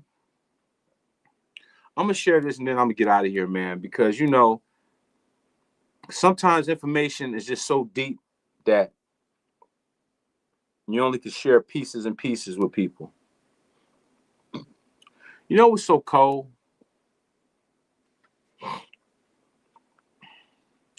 Is that when the whole analog thing started, they started pushing the whole digital thing. I didn't know nothing about the whole digital world and all the stuff that I would need to try to make it compensate for what analog was already doing for me. Because analog was already sounding good for me. So when I got into the whole digital world, nobody told me I needed a strong interface, a strong converter interface. They didn't tell me that. I just got an interface because that's what they told me. They didn't tell me that I needed a strong monitoring for my speakers. They didn't tell me about that. So I went and got the PreSonus. I'm like, oh, get the PreSonus, you know. This is the one they advertised. All the whack shit was the shit they was promoting. So in my early stages of my music, transforming to the digital age, my shit sound like trash, man. And one day I'm going to post some of the stuff that I had, that I was doing. Because nobody educated me on converters. Nobody educated me on high-end stuff. When it went digital, you need more high-end stuff because, you know, just the way digital reacts to sound, right? Nobody told me that. I didn't know because I came from tape machines and consoles and transformers and capacitors. So I'm going in a digital world that they all telling me everybody's coming from every angle. Man, digital.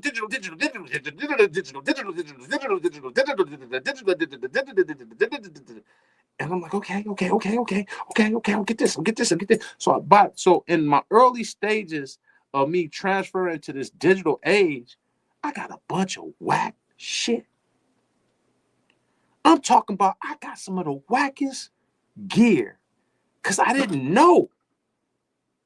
I thought, okay, it was all going to sound good because I never see when I was in the analog world, I could buy low-end analog gear and it still sounded good.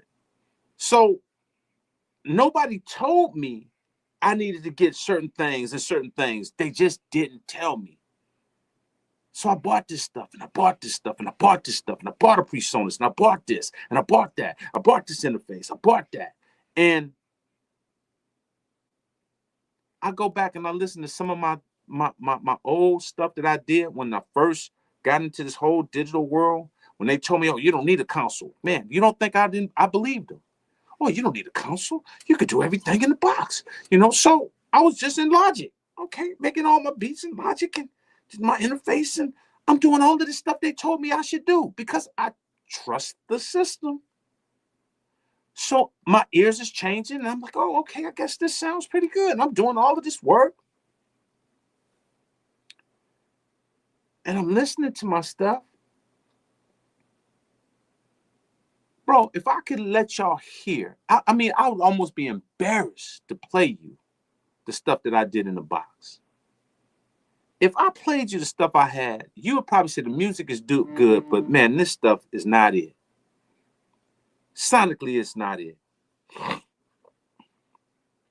Man, I went back just the other day and played a bunch of songs that I'm redoing now because I had did them in the box. I redid a song called Ski Dope, right? Y'all haven't heard this record, but it's a record I did for Locksmith, you know, when me and Locksmith was working. And it was called Ski Dope. I played that, and the song was so flat. The drums was just boom, boom, that, boom, boom, boom, that.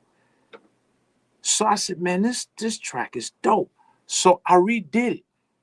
I remixed it, and I ran it through the console, and I did everything over. I'm going to play it for y'all one day. I don't have it right now, but I'm going to play it. It's so big. The guitars are boom, boom, boom, boom. It's like night and day.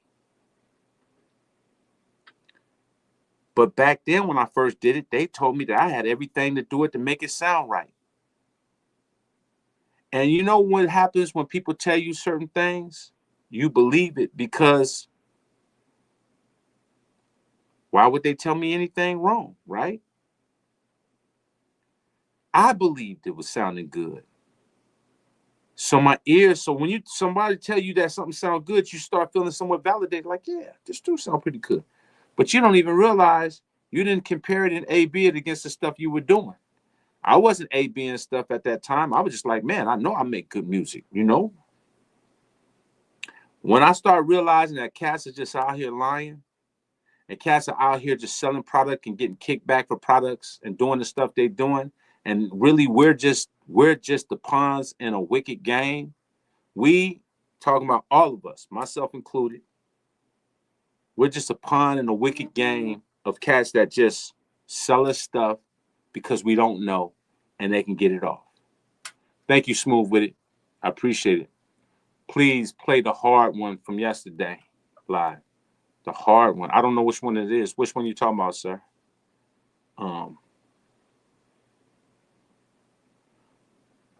So anyway, you know, all I could do is be truthful with y'all, man.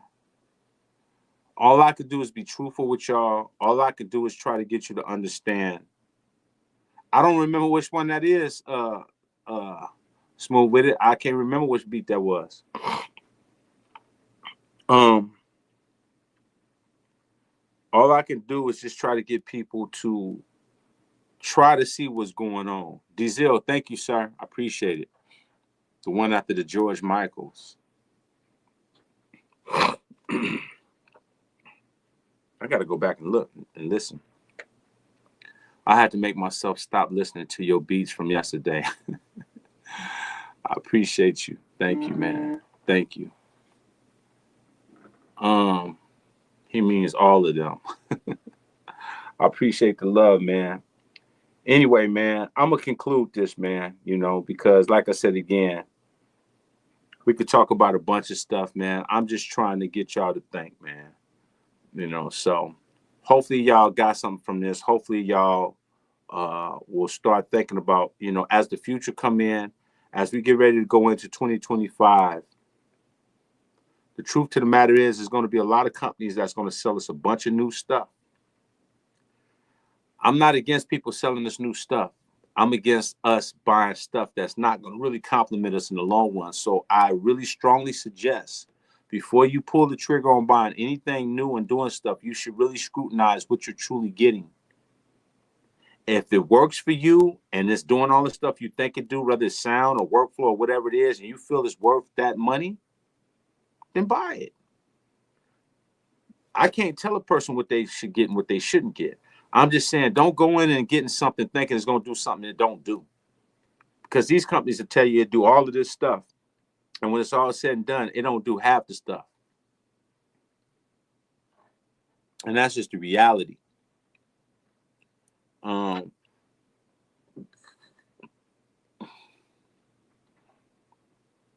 Right now, I think people lack the imagination and creativity, regardless of equipment, to make innovation music.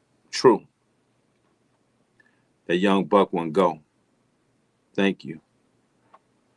Ski, I think a lot of gear promoters do it because they aren't making any money from music and making and more so monkey see monkey do in the YouTube space. Just say I truly think you're 3,000% correct. Let's address what T-Mac just said. Ski, I think a lot of those gear promoters do it because they aren't making money from music and more so monkey see monkey do in the YouTube space. Just sad. I truly believe that people are not making money from music. I truly believe that people are just using music gear as a way to create content, to monetize their page, to promote to amateur beat makers and inspiring people that want to do music, but they're never really going to do it on a high level. And there's more frivolous gear to sell to the people that don't know than professional gear to sell to the ones that are professional. The professionals are outnumbered now. There's more entry-level, beginning, whack people. And I don't mean all entry levels, because there's some good entry-level people, but they're not on a level to understand professional gear. So these companies understand, because there's a new trend of more producers and more people want to make beats, that we don't have to make great gear anymore, because there's more people that just want to say they do music. So what happens now is the professional cats that want professional gear, they suffer because they tell the professionals, oh man, man, the game is changing, man. You need to get on board. Ain't that what we talked about the other day? People telling older people they need to get on board. They need to just bow down and just like, hey, man, fuck your 60 years of experience, your 30 years of experience. Ain't that what companies do, though? Ain't that what major companies do? Let's don't talk about music for a second. Let's just talk about if you work for, a powerful company and you put 20 years of your life into it, and then all of a sudden you get to 20 years, and then all of a sudden they trying to fire you. They're playing games with you. They trying to get you out of it because you know you're getting close to your benefits, and they're getting close to your, your retirement, and you're gonna get all of this equity in it. So they trying to get you, they trying to make you quit so you can lose it all. Because you got too much experience. They want to hire somebody that don't do none of the stuff you've done and pay them less because they ignorant. They don't know. So we're going to take advantage of the ignorant. Ain't that what's going on in life, though? Ain't that what's going on in life? Why you see all the pedophiles, the rapists, all of these people, they're targeting vulnerable people that trust in humanity. You got all these people that's on here that trust in humanity, that trust in your word, that trust in you doing the right thing. And then you go and you take advantage of the same people that took your word and thought that you were being truthful to them, and you just set them up to lose. Ain't that what's going on in the whole world? This is not just in music, this is in everything. They target people of innocence. They target people of ignorance. And they're like, hey, man, yeah, man, it's all good, man. No, man, don't try this fentanyl, man. You know what I'm saying? Man, you want to be high, man, try this fentanyl. They ain't going to tell you the death rate of fentanyl. Taking one hit of a fentanyl can be your life. Everybody is setting you up for death or failure at your expense, at your ignorance. Trusting in people. They got a big old smile. Oh, man, I got the best of your interests. I love you, man. I would never do that. Let your guard down there and just took advantage of you. So why wouldn't none of these other companies do the same thing? Cats will put their arm around you. Man, I've seen companies straight up lie to my face.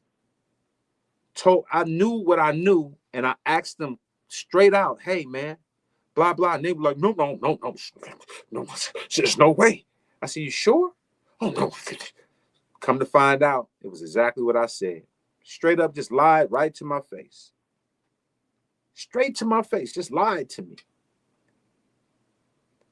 So if y'all think that I'm just sitting up here, just talking, just to be talking for content, then you're sadly mistaken. My job is a messenger, just to educate you. If you want to do what you want to do, that's fine. But for the ones that really believe in what I'm saying, I'm educating you. Be careful. Because we're going into a whole nother year, man. It's December 1st today. We're 1 month away from a whole nother year. They're going to start doing all the propaganda, start setting us up for another year of bullshit. Like they always do. Oh, the first is coming. You're going to know it's going to be a great year for you. It's not going to be a great year for you. It's not going to be a great year for you. You know why? Because you don't got God in your heart. You have no discernment. And you believe in what people tell you. And you don't do your own homework. And you don't investigate. And you don't scrutinize what they're saying. It's not going to be a great year for you. You already lost. If this conversation I'm saying offends you and you don't hear where I'm coming from, I already know 2025 is going to be a bad year for you, bro. You might as well put up your devil worshiping papers. You might as well put that pentagon star on your hat and just start, praising Lucifer, because it's going to be a bad year for you. It's going to be a bad year. Because lack of discernment and giving people the benefit of the doubt, people don't get the benefit of the doubt no more. See, those was in the old times. The old times we gave people the benefit of the doubt. Now it's like, no, you don't get the benefit of the doubt. You got to show me that that I'm wrong for what I think. We're in different times now. You giving people the benefit of the doubt is going to cause you failure. I already go into it. You going to fuck up. I'm just waiting. I'm waiting. I know people waiting on me. People want to see me lose. You think people happy for me having a chart record like it's my ego? You literally probably have content creators like, God damn it, once again, he's done it again. Fuck. You probably got people sitting up there in their drawers. God damn it. He's done it again. He's on the charts. He's on 2 charts. He sold out the SB 1200. He's selling drums. He's selling this. God damn it. I get it. I get it. I get it. People want you to fail. They don't never want you to win, man. They sit up there rooting on. They just looking. Is he going to lose today? Oh, okay. He ain't losing today. Next day, he going to lose today. No, he ain't losing. Next day, he going to lose today, though. Oh, he going to lose today. That's what people do. Don't think that I'm just talking about me. They talking about it's you too. It's all y'all. You think people ain't sitting up there waiting for you to lose? If you think people ain't sitting up there waiting for you to lose, then you're delusional. They can't wait for you to lose. They can't wait. Because your ambition and your drive and your perseverance and your God-given spirit is shaking their demons up. They gotta root for you to fuck up. They can't wait. They can't wait. They can't wait. They can't wait. People ain't rooting on you to win. They are excited for loss because they losing. So take that home with you, man, on this Sunday, man. I'm telling you the truth, man. I'm telling you the truth. Ain't nobody up here got their pom-poms up for you. You think people up here, yeah, get him, Chris Davis. Get him. Go, Chris Davis. Go. Go. Go. Go. They got their armpits. Yeah, they might have their armpits up, but they might have 2 onions under there.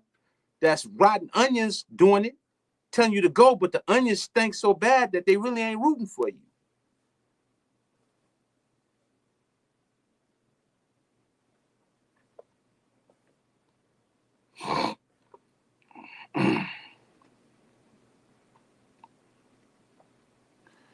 Man, I love y'all, man. I don't know what to tell y'all after this point, man. It's like if you don't get it, then you ain't never gonna get it, man. And I don't know what to say, man.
Thank you, brother.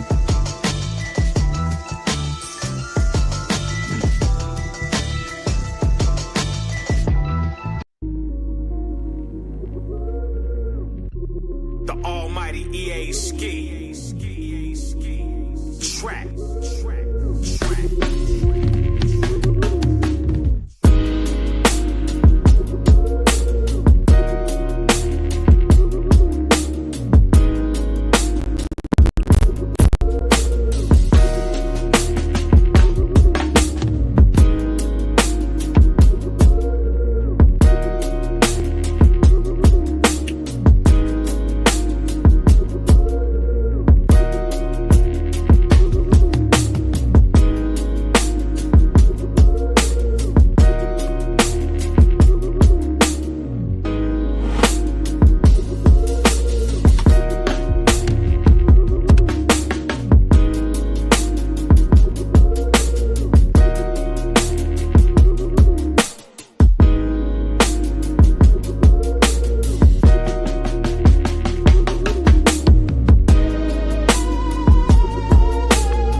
Oh, I just want to say this real quick before I forget. You want to know what machine that was done on? That was actually done on the machine MK3, right? And I remember when I did it because I was on the MK3 a lot. But I remember that I was running it through a lot of my hardware gear. I was running it through my console, and I was doing a lot of stuff to warm it up and do what I needed to do. But that's a prime example. I'm not saying these machines can't do what they do. I'm saying you need other stuff to make it do what it needs to do. I'm not mad at a machine because that's not a flagship. So it's cool workflow. So when I was working on it, I loved the MK3 for what it was, but I had to do a lot of stuff to make it sound as good as it sounds. And but that was done on the machine MK3, that particular track. So I just thought that I would share that disclaimer that no matter what you get, you know, you're going to have to add other stuff. But when you get a real flagship, that flagship should be able to hold the bulk of the weight without you having to use as much. So I just thought I would share that, though. That particular beat is done on the MK3. You know what I'm saying? Machine MK3. The almighty EA ski.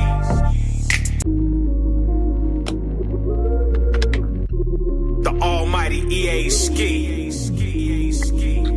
Track.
sir. The almighty EA ski. Track.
$4,000.